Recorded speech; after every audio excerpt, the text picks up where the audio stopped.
नमस्कार, स्वागत है आपका। आप देख रहे हैं हमारा खास कार्यक्रम शहर शहर खबर। इस खास बुलेटिन में हम आपको आपके शहर की हर छोटी बड़ी खबर दिखाएंगे। तो शुरू करते हैं शहर शहर खबर।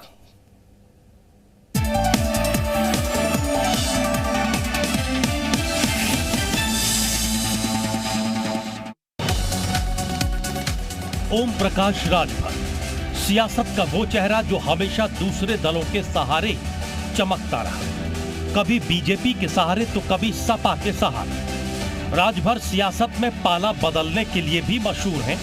अपने बेबाक बोल के लिए जाने जाने वाले राजभर एक बार फिर से पाला बदलने वाले हैं। उपचुनाव में हार के बाद ओपी राजभर ने अखिलेश यादव के खिलाफ मोर्चा खोल दिया।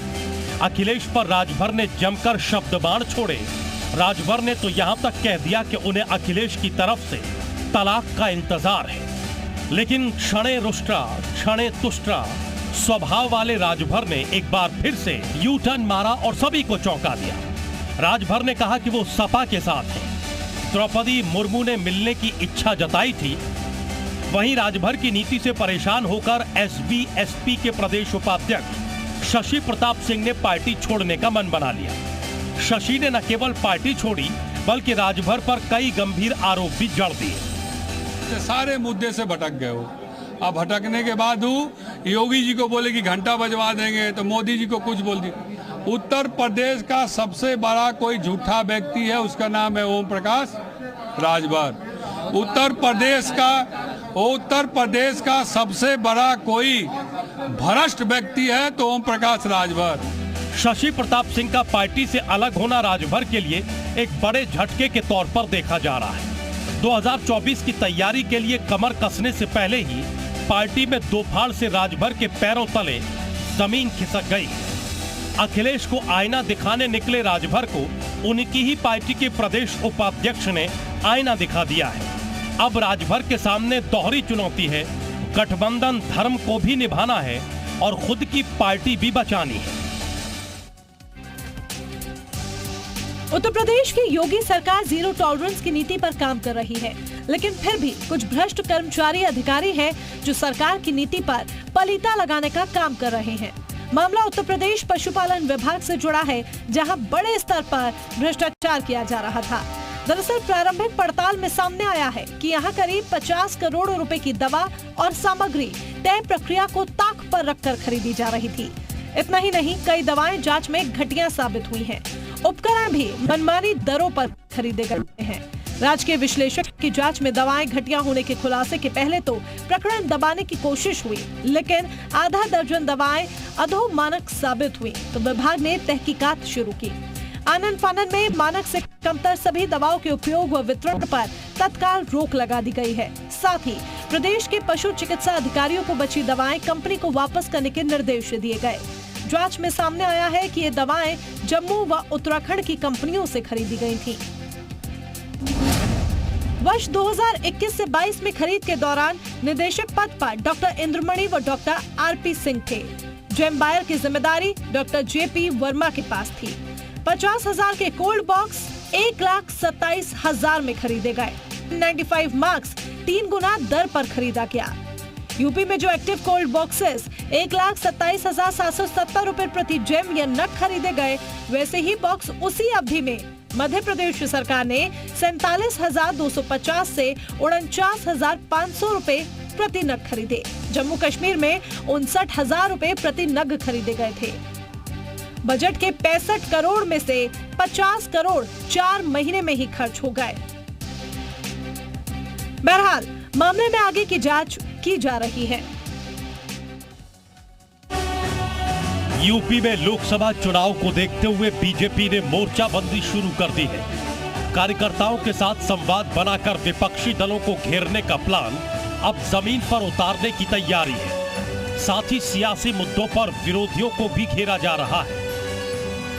बम्बई में क्या हुआ, महाराष्ट्र में क्या हुआ, ये आप सब लोगों ने देखा। जो पुराने पाप के घड़े थे वो फूटे। तो जहाँ जहाँ पाप का घड़ा होगा वो फूटेगा। उसमें हमारा कोई कंट्रीब्यूशन नहीं है। हम तो हमारे साथ, हम सबके साथ मिलके चलने वाले लोग हैं। काली के विवादित पोस्टर को लेकर सियासी हंगामा जारी है। इस विवाद को लेकर हिंदू संगठनों ने विरोध के बाद एफआईआर तक दर्ज कराई है। जिसको सियासी तौर पर बीजेपी अब भुनाने की कोशिश कर रही है। अब इस विवाद को अश्वनी चौबे ने मातृ शक्ति से जोड़ दिया है। भारत माता सबकी माता है, उसी प्रकार से काली माँ, दुर्गा माँ, भगवती, लक्ष्मी, सरस्वती, ये हमारा परंपरा से हम कह सकते हैं कि सनातन धर्मावलंबियों के लिए वो मातृशक्ति के रूप में है और उसका अपमान हम सबका अपमान है। दरअसल अश्वनी चौबे असमोली विधानसभा क्षेत्र में पड़ने वाले किसौली गांव, अतरासी गांव, पवासा गांव समेत कई जगहों पर दौरा करने गए थे। इस दौरान कार्यकर्ताओं के साथ उन्होंने बैठक की। इस मौके पर संभल में केंद्रीय राज्य मंत्री ने किसौली गांव में अनुसूचित मोर्चा जिला मंत्री के घर पर खाना भी खाया, ताकि संदेश दिया जा सके कि बीजेपी सबको साथ लेकर चल रही है। सीएम योगी ने गन्ना किसानों की समस्या को खत्म करने का जो बीड़ा उठाया, उसे पूरा करने की वो भरपूर कोशिश कर रहे हैं। गन्ना माफिया हावी हो गया होता और इसीलिए आपने देखा होगा जब इस तकनीक को अपनाया गया,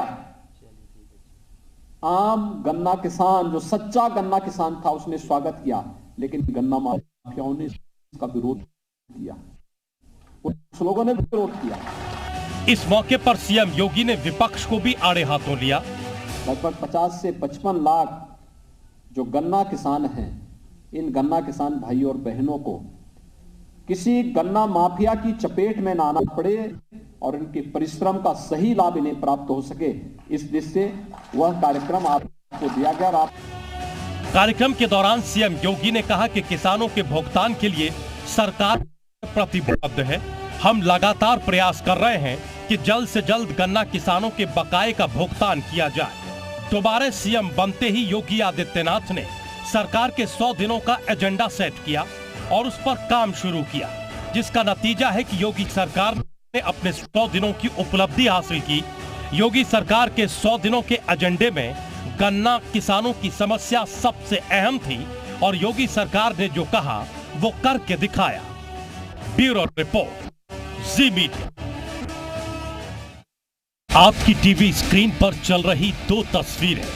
पहली तस्वीर 2 साल पहले यानी 29 फरवरी 2020 की है और दूसरी तस्वीर 11 जुलाई 2022 यानी आज की है। पहली तस्वीर तब की है जब पीएम मोदी ने बुंदेलखंड एक्सप्रेसवे का शिलान्यास किया था और दूसरी तस्वीर में सीएम योगी लोकार्पण से पहले बुंदेलखंड एक्सप्रेसवे का निरीक्षण कर रहे हैं।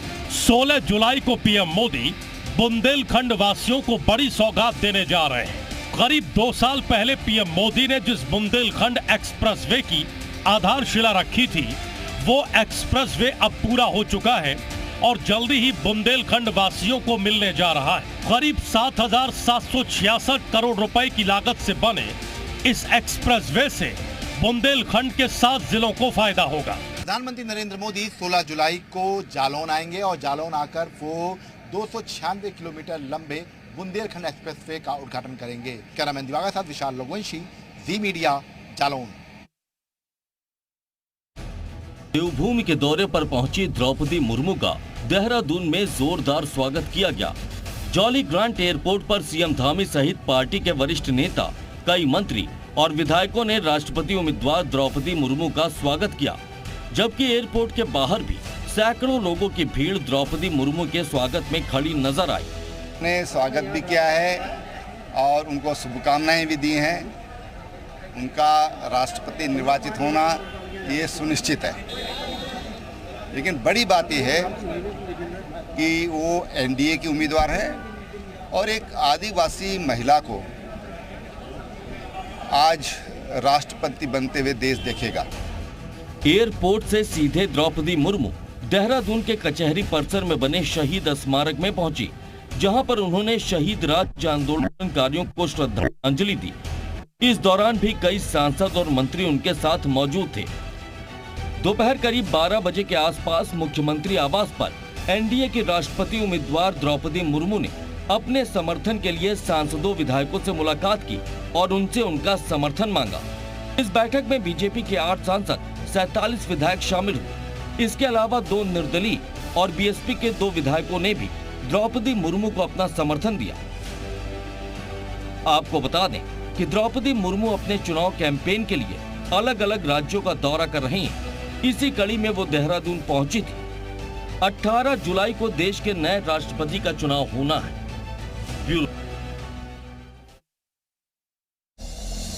ज्ञानवापी विवाद में सुनवाई से पहले एक और खबर सामने आ गई। दरअसल हिंदू पक्ष ने ज्ञानवापी मुद्दे पर ट्रस्ट बनाने की घोषणा की है।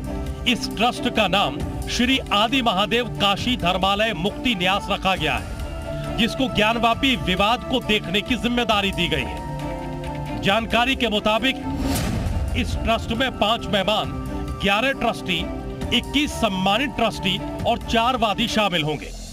दरअसल ज्ञानवापी परिसर में ज्ञानवापी श्रृंगार गौरी मामले में मंगलवार को फिर से कोर्ट में सुनवाई होगी। फिलहाल इस मामले की मेरिट को लेकर सुनवाई चल रही है और मुस्लिम पक्ष अपनी दलीलों को पेश कर रहा है। इसके बाद कोर्ट हिंदू पक्ष को सुनेगा।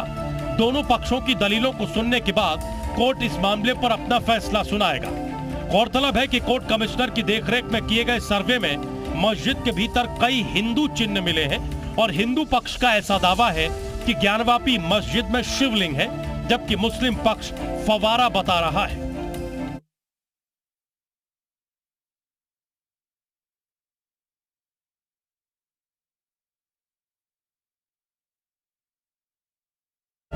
सुपरटेक के ट्विन टावर को गिराने की कार्रवाई अब आखिरी दौर में है। 21 अगस्त को ट्विन टावर को गिराया जाना है, लेकिन इसी बीच ट्विन टावर के बगल में रेजिडेंशियल सोसाइटी में रहने वाले लोग डिमोलिशन को लेकर डरे हुए हैं, क्योंकि उनको अभी भी शक है कि डिमोलिशन से उनके टावर या फ्लैट को खतरा हो सकता है। इस डर के बीच ट्विन टावर को गिराने की तैयारियां तेज हैं। जिन टावरों को गिराया जाना है उनके अंदर लगभग 9000 होल किए गए हैं, जहां 3500 किलो विस्फोटक का इस्तेमाल किया जाएगा। 21 अगस्त को प्राधिकरण द्वारा इसी ट्विन टावर को गिराया जाना है और ये देख पा रहे हैं आप, काले और सफ़ेद कलर के कपड़ों से इनको ढक दिया गया है और इसमें एक तरीके से कहें तो फाइबर युक्त चीज़ें हैं, जिससे कि कोई मलबा जो है जब ये गिरे तो वो बाहर ना आए। इसी तरीके से पूरी इमारत को आप ऊपर तक देख पा रहे होंगे, इस पूरी इमारत को इसी तरीके से कवर कर दिया गया है। तकरीबन 9000 छेद किए गए हैं, इनमें छिद्र किए गए हैं, जिसमें 3500 के लगभग 3500 के लगभग बारूद भरा जाना है। लगातार अंदर कार्रवाई चल रही है, लगातार अंदर मलबा भरा जा रहा है। दरअसल कोर्ट के आदेश पर सेक्टर 93A में बने ट्विन टावर को गिराया जाना है, जिसको गिराने को अंतिम रूप दिया जा रहा है। इस टावर को गिराने की सभी तैयारियां पूरी कर ली गई हैं, जिसको लेकर 19 जुलाई को एक और बैठक होगी, जिसमें प्राधिकरण, builder agency, CBRI, jet demolition, police समेत करीब 20 एजेंसियों के प्रतिनिधि शामिल होंगे। इन सभी के साथ चर्चा के बाद ट्विन टावर को गिराया जाएगा, ताकि किसी तरह की कोई समस्या न आए। यूपी में बदमाशों के खिलाफ पुलिस लगातार एक्शन में दिख रही है। उन लोगों के खिलाफ शिकंजा कसा जा रहा है जो यूपी में कानून व्यवस्था को चुनौती दे रहे हैं। ऐसे में मुरादाबाद और मैनपुरी में पुलिस ने अवैध धंधा करने वालों पर शिकंजा कसा है और दोनों ही जगहों से 11 लोग गिरफ्तार किए गए हैं। दरअसल मुरादाबाद के मजौली थाना पुलिस ने और एसओजी की टीम ने छापेमारी की, जहां से नकली टेलीफोन एक्सचेंज को चलाने वाले 2 सगे भाइयों को गिरफ्तार किया गया। इन दोनों भाइयों पर आरोप है कि इन्होंने अपने एक साथी के साथ मिलकर एक ऐप की मदद से सऊदी अरब से आने वाली कॉल को लोकल कॉल में कन्वर्ट किया, जिसकी वजह से भारत सरकार और मोबाइल कंपनियों को भारी नुकसान उठाना पड़ा। इस मामले में पुलिस ने दोनों आरोपियों को गिरफ्तार किया है।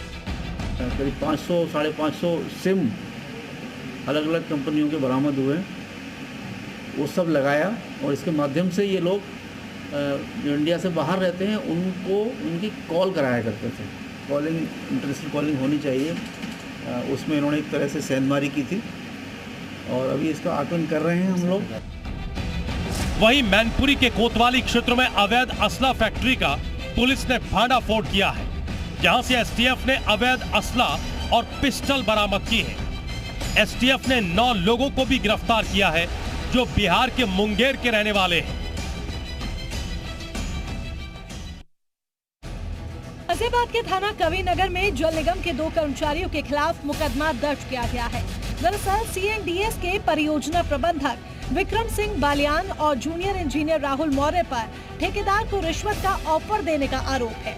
ये मुकदमा मेरठ के ठेकेदार प्रेम सिंह की शिकायत पर कोर्ट के माध्यम से दर्ज किया गया है। दरअसल कॉन्ट्रैक्टर का 40 लाख रुपए का भुगतान बकाया था, जिसके लिए 5 लाख रुपए की घूस की मांग की गई थी। घूस के लिए मना करने पर कॉन्ट्रैक्टर का भुगतान नहीं किया गया। ठेकेदार को रिश्वत की रकम लेने के लिए मेरठ के गंगानगर के एक रिजॉर्ट में बुलाया गया था, लेकिन कॉन्ट्रैक्टर ने इसकी शिकायत कोर्ट के माध्यम से पुलिस में दर्ज की, जिसके बाद पुलिस जांच पड़ताल में जुट गई है। मामले को सीओ लेवल के एक अधिकारी को सौंप दिया गया है। 9 जुलाई को थाना कविनगर क्षेत्र में कोर्ट के आदेश से एक मुकदमा लिखा गया है, जिसमें कि भ्रष्टाचार की धाराओं में जन निगम के एक पूर्व कर्मचारी एवं कुछ अन्य लोगों के खिलाफ भ्रष्टाचार का मुकदमा लिखवाया गया है। इस मुकदमे की जो विवेचना है वो प्रिवेंशन ऑफ करप्शन एक्ट के अनुसार सीओ स्तर के एक अधिकारी कर रहे हैं। विवेचना के दौरान जो भी आवश्यक वैधानिक कार्रवाई है वो की जा रही है। फतेहपुर में एक और लव जिहाद का मामला सामने आया है। इस मामले में पीड़ित परिवार की शिकायत पर पुलिस ने आरोपी शोएब मंसूरी को गिरफ्तार किया है, जबकि उसका दोस्त और धर्म परिवर्तन कराने वाला मौलवी फरार है। उनकी बाली पुत्री को कस्बे का शोएब मंसूरी बाला बुदलाकर भगा ले गया है। उनके प्रार्थना पत्र पर थाना खगरेरू पर संक्षिप्त धाराओं में अभियोग पंजीकृत करके अभ्रता व अभियुक्त की तलाश की गई तथा अभ्रता को सबूत बरामद करते हुए अभियुक्त की गिरफ्तारी की गई।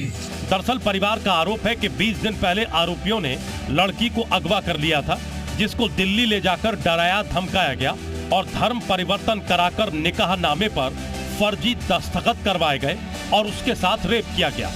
अब इस मामले में पुलिस सीआरपीसी की धारा 161 के तहत पीड़िता के बयान दर्ज कर कार्रवाई में जुटी है। कानपुर में संविदा कैस्को कर्मी के ऊपर हमला करने का एक मामला सामने आया है। खबर है कि लाइट न आने की शिकायत 3 दिन पहले लोगों ने की थी, लेकिन उस पर संज्ञान नहीं लेने पर लोगों का गुस्सा संविदा कर्मचारियों के खिलाफ फूट पड़ा। अब इन तस्वीरों को देखिए, कैसे लोगों ने मिलकर संविदा कर्मचारी पर हमला बोला। इस हमले की तस्वीरें मौके पर लगे सीसीटीवी में कैद हो गई। फिलहाल पीड़ित ने नजदीकी थाने में शिकायत दर्ज कराई है, जिसके खिलाफ अब पुलिस सीसीटीवी की मदद से कार्रवाई की तैयारी कर रही है।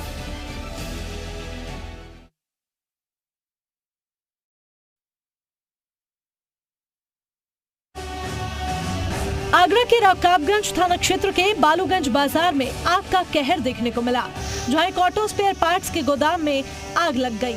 आग इतनी भीषण थी कि चारों तरफ अफरा तफरी मच गई।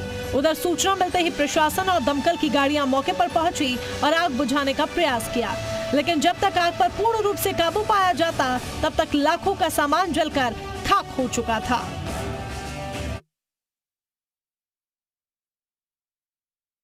हरिद्वार से भगवानपुर होते हुए सहारनपुर जाने वाले खेड़ी शिकोहपुर में भारी बारिश के बाद पुलिया टूटने से रास्ता बंद हो गया। इन तस्वीरों को देखकर अंदाजा लगाया जा सकता है कि कैसे लोगों को मुश्किलों का सामना करना पड़ रहा है। इसका रास्ते का बहुत बुरा हाल है। पहले सुन करते थे रास्ते की, तो जैसे अधिकारी कह रहे हैं कि अब वैकल्पिक व्यवस्था कराएंगे, मरम्मत करवा दे इसकी, थोड़े बहुत गड्ढों में मट्टी गिरवाई छुट्टी कर देंगे, फिर पहली बारिश से फिर टूट जाएगी। तो कब से नहीं बढ़ी है सड़क, कुछ पता याद है? ये तो हमारे तो याद है, ऐसी होगी 15 साल।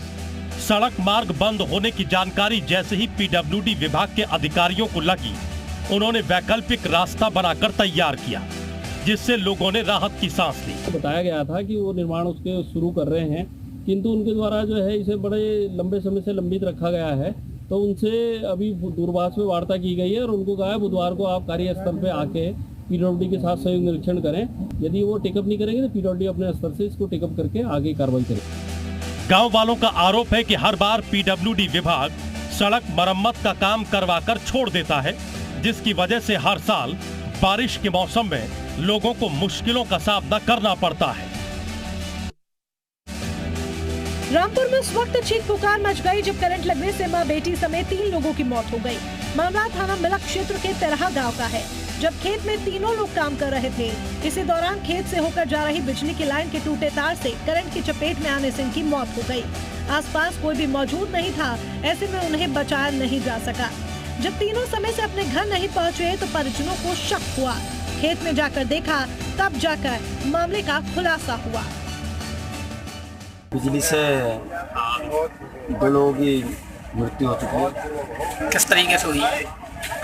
वही 2 महिला बेटी और उसकी माँ घास काटने आई थी, तो तार टूट पाया गया उसमें, उसकी वजह से हादसा हो गया। और जो तीसरा व्यक्ति के बारे में सूचना मिली, वो गंगाराम उसके पड़ोस में खेत था, वो बचाने के लिए गया, उसकी चपेट में उसका भी हादसा हो गया। कितने लोगों की मौत हुई? 3 लोगों की मौत हो चुकी है। बुलंदशहर में रविवार को सामने आए लक्ष्य हत्याकांड के विरोध में सोमवार को ग्रामीणों ने चिंगरावटी पुलिस चौकी पर जाम लगाया। ग्रामीणों ने बुलंदशहर गढ़ स्टेट हाईवे पर जाम लगाकर आरोपियों को सख्त सजा की मांग की। आपको बता दें, लक्ष्य 10वीं कक्षा का छात्र था, जिसकी मामूली विवाद के चलते सिर पर वजनदार हथियार से वार कर बेरहमी से उसे मौत के घाट उतार दिया गया। आरोप 12वीं कक्षा में पढ़ने वाले एक छात्र पर है। इस संबंध में 302 में मुकदमा भी पंजीकृत कर लिया गया है। पीड़ित जो परिवार है उसके द्वारा जो जाम लगाया गया था, उनकी कुछ मांगे थी, वो सब सुन ली गई है, लिखित में उनसे ले भी ली गई है और समझा बुझा के उनको आगे अग्रिम कार्रवाई के लिए बता दिया गया है। उधर कौशाम्बी जिले में एक युवक का नहर में शव मिलने से हड़कंप मच गया। परिजनों ने हत्या का आरोप गाँव के ही एक युवक पर लगाया है और शव को सड़क पर रख चक्का जाम किया। काफी समझाने बुझाने के बाद परिजन शांत। सूचना पर पहुंची पुलिस ने घटनास्थल का निरीक्षण किया है और शव को कब्जे में लेकर पोस्टमार्टम के लिए भेजा। शव पोस्टमार्टम से आने के बाद परिजनों ने साथ गए शिव सिंह पर हत्या का आरोप लगाते हुए मुख्य मार्ग पर शव को रख चक्का जाम किया। ऐसे में पुलिस ने आरोपी शिव सिंह को हिरासत में लेकर पूछताछ शुरू कर दी है। लाश मिली थी, इसका पोस्टमार्टम कराया गया। ये 2 लोगों के साथ में शाम में निकला था और उसके बाद में रात्रि में वापस नहीं आया और इसकी फिर जो डेड बॉडी है वो नहर में मिली है। पुलिस इसमें जांच पड़ताल कर रही है कि ये जो घटना का क्या कारण है। और आगे